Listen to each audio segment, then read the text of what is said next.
যেতিয়া পানী বাঢ়ি আছিল আমি খবৰ পাইছিলো, আমাক ফোনাফোনি কৰিছিলে। আমি বাকীবিলাক কথা চিন্তা কৰি আমি মুঠতে যেনে তেনে আমি নাও এখন যোগাৰ কৰিলো।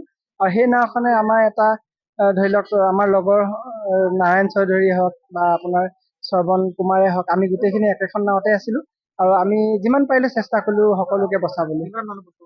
আমি সেই প্ৰথম দিনাখন 200 মান মানুহ বচালো। তাৰপিছত দ্বিতীয় দিনাখনো আমি পুৰা আৰু ৰাতিলৈকে আমি যিমান পাইছো ৰেস্কিউ কৰি আছিলো। পানী মানে কি হ'ল, হঠাৎ ৰাতিপুৱা কোৱা শুনিছিলো 10টা 10:30 মান বজাৰ পৰা অলপ অলপকে বাঢ়িছিলে। বৰষুণ নেৰা নেপেৰা বৰষুণ আগদিনাখন।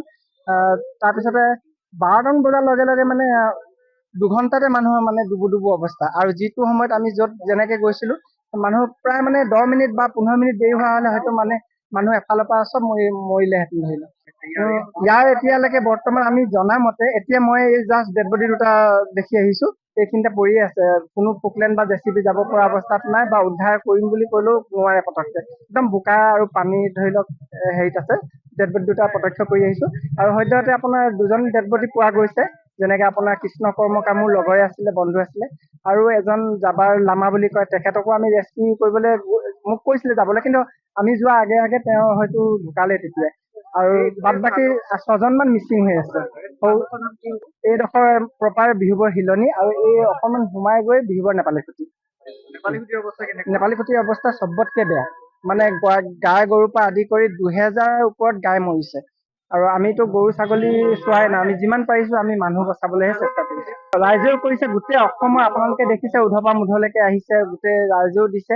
আমি এটা ৰাইজক এতিয়া বৰ্তমান 15-20 দিনলৈকে যথেষ্ট পৰিমাণৰ ৰেচন হৈছে। যেতিয়া আমি এটা অনুৰোধ কৰিব বিচাৰিছো, যদি আপোনালোকে কিবা আপোনালোকৰ সংবাদ মাধ্যমৰ দ্বাৰা আমি এটাই মানে অনুৰোধ কৰিব বিচাৰিছো যে যদি পাৰে স্কুলৰ কিতাপ হওক বা আপোনাৰ স্কুলৰ পেণ্ট চোলা ইউনিফৰ্মৰ পৰা আদি কৰি জোতা মোজাৰ পৰা লৈ বা মানুহৰ যদি পাৰে দুখিলা এখিলা চবে টিং দিয়ক, নহলেও গাঁৱে ভূঞে সোমাই পাৰিলে 50 টকা 100 টকা 500 টকা কোনোবাই যোনে যেনেকে পাৰে সেই ৰকমত আপোনালোকে পইচা দিলে যথেষ্ট মানে উপকৃত হ'ব ৰাইজে।